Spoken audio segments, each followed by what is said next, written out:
Les Molex au Prud'homme ce matin, le dossier suit son cours.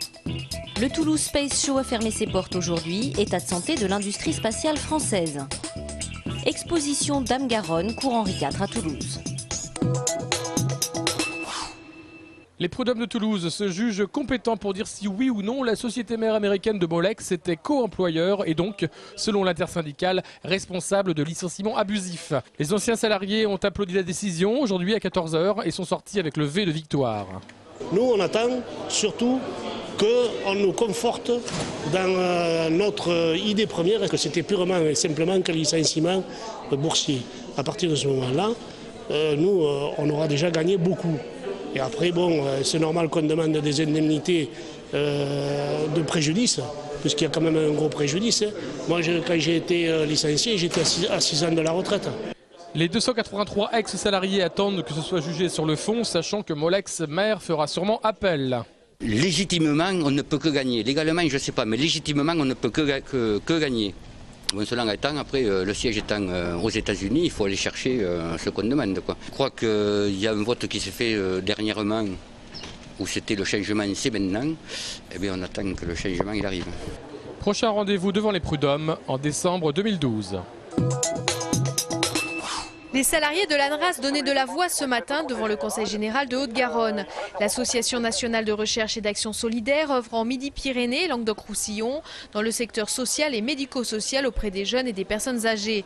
L'ANRAS est une association privée à but non lucratif financée par des fonds publics. Sur ces 1700 salariés, une centaine avaient fait le déplacement. Ça fait des mois que nous sommes en conflit avec cette association. Nous avons déjà été reçus par 2 fois par le Conseil général de la Haute-Garonne, qui est un des financeurs de l'association. La situation sociale dans cette entreprise est assez dramatique.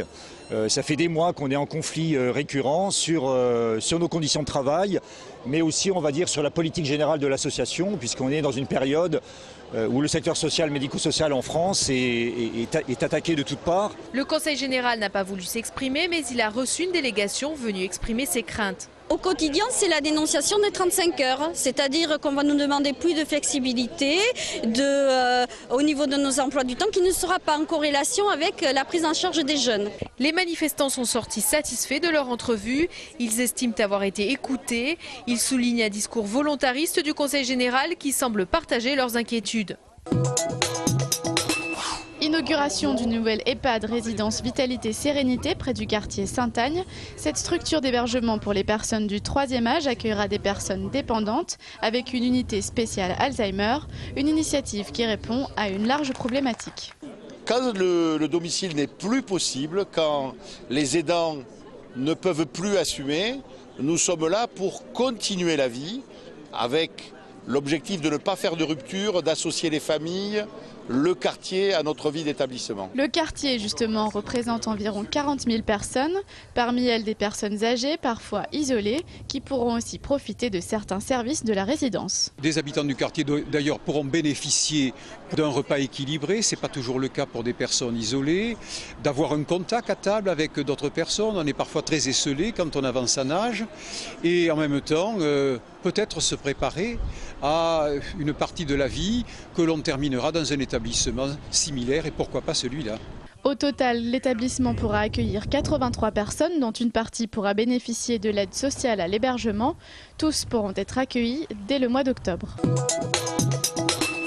Les Roms des bords de Garonne toujours menacés d'expulsion. Les négociations sont au point mort entre le collectif interassociation et la préfecture. Ils se sont rencontrés hier en fin d'après-midi, mais ne sont parvenus à aucun accord pour reloger les 150 Roms concernés par une menace d'expulsion prévue aux alentours du 30 juin. Le collectif, qui ne désarme pas, prévoit d'autres actions de soutien la semaine prochaine.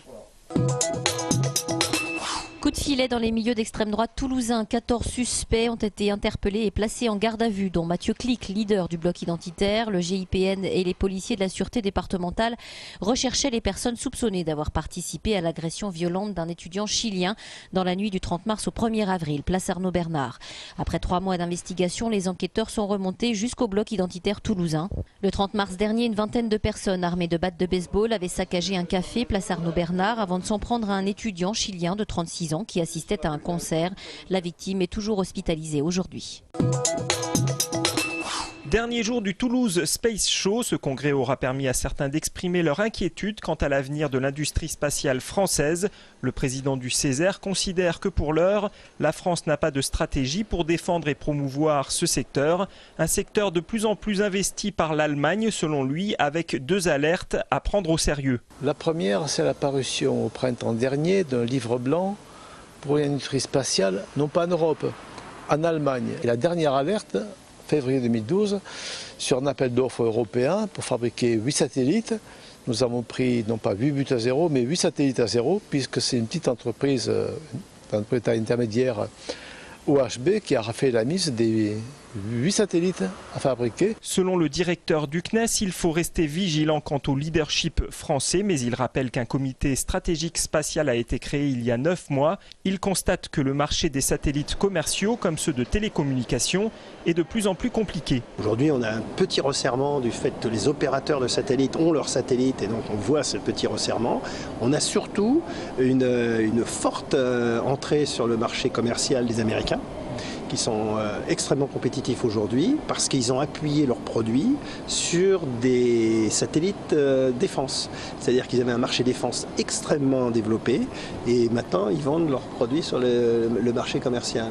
Donc ça crée une concurrence difficile. Une conférence des ministres européens de l'espace aura lieu en novembre. Les acteurs de Midi-Pyrénées suivront particulièrement les budgets alloués au programme d'observation de la Terre.